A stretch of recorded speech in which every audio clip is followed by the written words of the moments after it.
साथीहरू हामी चाहिँ अब यो माघ 21 गते होइन 82 माघ 21 गतेको गोरखापत्रमा प्रकाशित यो अब्जेक्टिभ क्वेसनहरू हेरौँ के छ यसमा होइन यहाँबाट चाहिँ समसामयिकमा चाहिँ क्वेसनहरू आइरहेको छ। अब प्रश्न नम्बर 1बाट जाउँ हामी के छ। सरकारले दोस्रो वित्तीय क्षेत्र विकास रणनीति आर्थिक वर्ष 2082-83 86-87 कहिले सार्वजनिक गरेको हो भनेर भनेको छ। यो चाहिँ हामीले सार्वजनिक गरेको हो विक्रम सम्वत 2082 सालको माघ 14 गते हो। दोस्रो वित्तीय क्षेत्र विकास रणनीतिले बैङ्क तथा वित्तीय संस्थामा अधिक तरलता व्यवस्थापन र कर्जा निक्षेपको असन्तुलनलाई प्रमुख चुनौतीका रूपमा उल्याएको छ भनेर भनेको छ। त्यस्तै रणनीतिमा बैङ्किङ क्षेत्रमा साइबर सुरक्षा जोखिम, ग्रामीण क्षेत्रमा वित्तीय पहुँचको अभाव तथा कर्जा प्रवाहको केन्द्रीकरण जस्ता समस्या उल्लेख गरिएको छ भनेर भनेको छ। त्यस्तै हाम्रो नेपाल सरकारले अब यहाँ चाहिँ नेपाल सरकारले पहिलोपटक वित्तीय क्षेत्र विकास रणनीति कहिले कार्यान्वयनमा ल्याएको 2073-74देखि 77-78मा चाहिँ पहिलोपटक ल्याएको थियो होइन। अनि यो दोस्रो वित्तीय क्षेत्र विकास चाहिँ 82-83देखि 86-87मा तर्जुमा गरेको छ।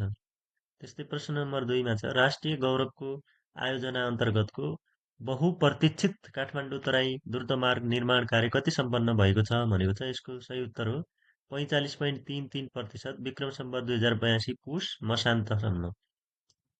मसान्तसम्म सम्पन्न गर्नुपर्ने समय करिब 14 महिना बाँकी रहँदा आधाभन्दा कम काम मात्र सकिएको छ। अनुमानित निर्माण लागत चाहिँ कुल 2 खर्ब 11 अर्ब 93 करोड हो है।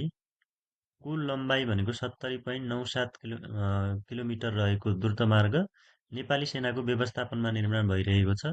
2080 साल वैशाख 5 गते 2080 साल वैशाख 5 गतेको मन्त्री परिषद बैठकले आयोजना सम्पन्न गर्ने समय 83 चैतसम्म तोकेको छ होइन। त्यस्तै प्रश्न नम्बर 3मा छ नेपाल जापान कूटनीतिक सम्बन्ध स्थापना भएको 70औँ वर्षगाँठको उपलक्ष्यमा जापानमा हुने विशेष कार्यक्रममा सहभागी हुन राष्ट्रपति रामचन्द्र पौडेल नेतृत्व टोली त्यहाँ कहिले प्रस्थान गर्ने भएको छ भनेको चाहिँ यसको चाहिँ विक्रम सम्वत 2082 माघ 19 गते चाहिँ जापान जाने भएका छन् हाम्रा राष्ट्रपति। राष्ट्रपति गइसक्नुभयो आज त 21-22 भइसक्यो नि त। त्यस्तै सरकारले नेपाल प्रहरीको रासन स्केल र रासन बापतको दैनिक रकम वृद्धि गर्ने निर्णय कहिले गरेको हो भने यो चाहिँ 2082 सालको माघ 15 गते लागू गरेको हो र कहिलेदेखि त फागुन 1 गतेदेखि चाहिँ लागू हुने गरी रासन वृद्धि गर्ने निर्णय गरेको छ माघ 15 गते। त्यस्तै प्रश्न नम्बर 5मा छ तेस्रो विश्वविद्यालय खेलकुद प्रतियोगिताको आयोजना मिति कहिले हो भने चाहिँ यो चाहिँ विक्रम सम्वत 2082 माघ 22 र 23 गते है। माघ 22 र 23 गते राष्ट्रिय खेलकुद परिषदको आयोजना तथा काठमाडौँ विश्वविद्यालयको सह आयोजनामा प्रतियोगिता तय गरिएको हो। काठमाडौँ विश्वविद्यालयकै परिसरमा प्रतियोगिता आयोजना गरिनेछ। सहभागी टोली चाहिँ 8 हुन्छन्। काठमाडौँ विश्वविद्यालय, सुदूरपश्चिम विश्वविद्यालय, अनि त्यस्तै मध्यपश्चिम अनि पूर्वाञ्चल अनि गण्डकी, पोखरा, कृषि तथा वन अनि त्रिभुवन विश्वविद्यालय छन्। प्रतियोगितामा हरेक विश्वविद्यालयबाट 31 खेलाडी, 5 प्रशिक्षक र 1 व्यवस्थापक गरी 37 जना सहभागी हुनेछन्। त्यस्तै हाम्रो प्रश्न नम्बर 6मा छ नेपाललाई विश्वस्तरीय खेलकुद केन्द्रको रूपमा स्थापित गर्ने उद्देश्यका साथ नेपाल स्पोर्ट्स समिट 2026 एनएसएस 2026 का लागि तय गरिएको मिति कुन हो भनेको छ। यो चाहिँ 2082 माघ 22 होइन 2082 माघ 22 अनि अर्को भनेको सन् 2026 फेब्रुअरी 5 होइन। यो चाहिँ सनमा भयो, यो चाहिँ विक्रम सम्वतमा भयो है। त्यसपछि प्रश्न नम्बर 7मा छ भारत र युरोपेली सङ्घ EU बीच करिब प्रतीक्षित व्यापार सम्झौता कहिले भएको भने चाहिँ 2026को जनवरी 27मा भएको छ। भारत र युरोपेली सङ्घ बीच के त हाम्रो युरोपेली सङ्घ बीच बहुप्रतीक्षित व्यापार सम्झौता भएको छ EU र भारत बीच। 27 जनवरीमा भयो एक महत्त्वपूर्ण स्वतन्त्र व्यापार सम्झौता FTA घोषणा गरेको छ। विश्व अर्थतन्त्र परिवर्तनको चरणमा रहेको बेला भारत र युरोपेली सङ्घ दुवै पक्ष वर्षौसम्म चलेको जटिल वार्तापछि सम्झौतामा पुगेका हुन्। यससँगै करिब 2 अर्ब जनसङ्ख्या र विश्व अर्थतन्त्रको झन्डै 1/4 हिस्सा ओगट्ने यी दुई पक्ष अब आर्थिक सहकारीको नयाँ चरणमा प्रवेश गरेका छन् भनेर भनेको छ है। त्यस्तै प्रश्न नम्बर 8मा छ विश्व सिमसार दिवस कहिले मनाइन्छ? यसको चाहिँ सही उत्तर हो फेब्रुअरी 2मा है। फेब्रुअरी 2मा चाहिँ विश्व सिमसार दिवस मनाइन्छ। अब अर्को प्रश्नमा जाउँ। प्रश्न नम्बर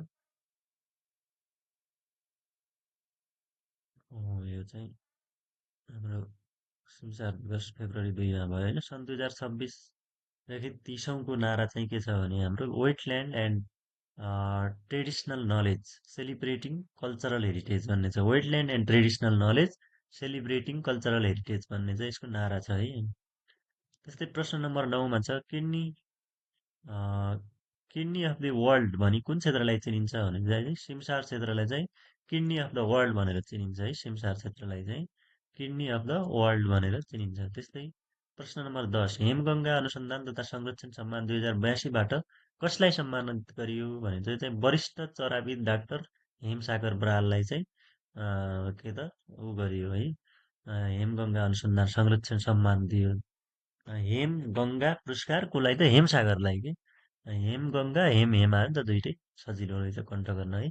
अनि 11 नम्बर प्रश्नमा छ अस्ट्रेलियन ओपन टेनिस 2026को पुरुष सिङ्गल तर्फको उपाधि विजेता को हुन् भनेको चाहिँ यो चाहिँ Carlos Alcaraz Spain Carlos Alcaraz Spain हुन्। अस्ट्रेलियन ओपन टेनिस 2026को पुरुष सिङ्गल तर्फको उपाधि विजेता को हुन् त कार्लोस अल्काराज स्पेन है। नोभाक जोकोभिचलाई हराउँदै अल्काराजले सो उपाधि जितेका हुन् है त।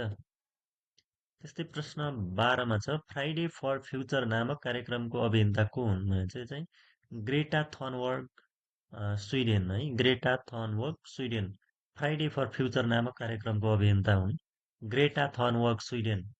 प्रश्न नम्बर 13 भनेको चाहिँ एल निनो एल निनोको कारण सिर्जित खडेरीले गर्दा स्टेट अफ डिजास्टर घोषणा गर्ने मुलुक कुन हो। एल निनोको कारण सिर्जित खडेरीले गर्दा स्टेट अफ डिजास्टर घोषणा गर्ने भनेको हो त जिम्बावे हो है।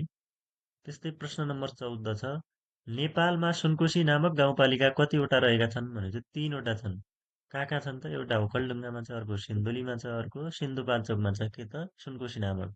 अर्को लिखु नामक छन् लिखु नामक गरेको चाहिँ कतिवटा छन् त 4वटा छन्। लिपु नामक 4वटा छन् भने एउटा सोलुखुम्बुमा छ अर्को ओखलढुङ्गामा छ अर्को तामाङ यो रामेछापमा छ भने अर्को नुवाकोटमा रहेको छ।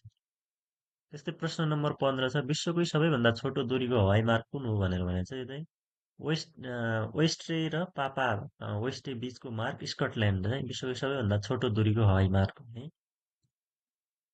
त्यस्तै प्रश्न नम्बर 16मा छ जहिले पनि याद गर सफल भएरै ल हेर्नुहोस् है जहिले पनि याद गर सफल भएरै छोड्ने तिम्रो सङ्कल्प नै सबैभन्दा महत्त्वपूर्ण कुरा हो भन्ने विचारक को हुन्। अब्राहम लिङ्कन हुन्। जहिले पनि याद गर होइन सफल भएरै छोड्ने तिम्रो सङ्कल्प नै सबैभन्दा महत्त्वपूर्ण कुरा हो भन्ने विचारक को हुन् त अब्राहम लिङ्कन। सफल भएरै छोड्ने तिम्रो सङ्कल्प नै सबैभन्दा महत्त्वपूर्ण कुरा हो भने चाहिँ अब्राहम लिङ्कनले भनेका हुन्। त्यस्तै प्रश्न नम्बर 17मा छ भारतीय अर्थमन्त्री निर्मला सीतारमणद्वारा संसदमा प्रस्तुत सन् 2026 फेब्रुअरी 1 वार्षिक बजेटमा नेपाललाई कति रकम अनुदान दिने भएको छ भनेको चाहिँ 8 अर्ब भारतीय रुपियाँ यो भनेको 12 अर्ब 80 करोड नेपाली रुपियाँ होइन 12 अर्ब 80 करोड नेपाली रुपियाँ सार्क राष्ट्रमा प्रदान गरिने अनुदान रकममा भुटानपछि नेपाल दोस्रो रहेको छ। त्यस्तै प्रश्न नम्बर 18मा छ 14औं दक्षिण एसियाली खेलकुद साग कहिले कहाँ आयोजना हुने भनेको छ 14औं दक्षिण एसियाली खेलकुद साग चाहिँ 2027को मार्च 23देखि 31मा पाकिस्तानमा हुने भएको छ। ओलम्पिक काउन्सिल अफ एसियाको 46औं महासभाको अवसरमा सन् 2026 जनवरीमा उज्बेकिस्तानको तास्कन्दमा दक्षिण एसियाली देशको राष्ट्रिय ओलम्पिक कमिटीको साइडलाइन बैठकबाट नयाँ मिति तय गरिएको। यसअघि तय गरिएको खेलकुदको इभेन्टहरू भने यथावत राखिनेछ भनेर भनेको छ। त्यस्तै प्रश्न नम्बर 19मा भनेको छ विश्व व्यापार सङ्गठन डब्लुटिओ ले सन् 2026 जनवरीमा उल्लेख गरे अनुसार नेपाल ओलम्पिक के अरे अल्पविकसितबाट विकसित मुलुकमा उन्नति हुँदा आयातमा आधारित र प्रशोधित उत्पादनको निर्यात कति हुने अनुमान गरिएको छ भनेको चाहिँ 12 देखि 25% हुने अनुमान गरिएको छ। विकासशील मुलुकमा यस्तो उन्नति हुँदा 25% निर्यात घट्ने जनाएको छ। त्यस्तै डब्लुटिओको अनुसार अल्पविकसितबाट विकसशील मुलुकमा यस्तो उन्नति भए गार्मेन्ट टेक्सटाइलको निर्यातमा 10 देखि 20% कमी आउने देखिएको छ। 2026 नोभेम्बरमा नेपाल विकासशील देशमा स्तरोन्नति हुने तय भएको छ। स्तरोन्नति भएपछि नेपालले निर्यात व्यापारमा पाउने छुट सुविधा हट्नेछ। अनि त्यस्तो सुविधा हट्दा स्वदेशी उत्पादनको लागत मूल्य उच्च भई अन्तर्राष्ट्रिय बजारमा प्रतिस्पर्धा गर्न नसक्दा निर्यातमा कमी आउने देखिएको छ। अर्को प्रश्न छ 20 नम्बरमा मुलुकी देवानी संहिता ऐन 2074 अनुसार नाबालक भन्नाले कुन उमेरको बालबालिकालाई बुझिन्छ भनेको छ। यो चाहिँ नाबालक भन्दाखेरि चाहिँ हामी 18 वर्ष पुरा नभए 18 वर्ष मुनिको बालबालिकालाई चाहिँ हामी नाबालक भनेर भन्छौँ है त। आजको लागि यो गोरखापत्रमा प्रकाशित वस्तुगत प्रश्नहरू जिकेमा यति नै थियो।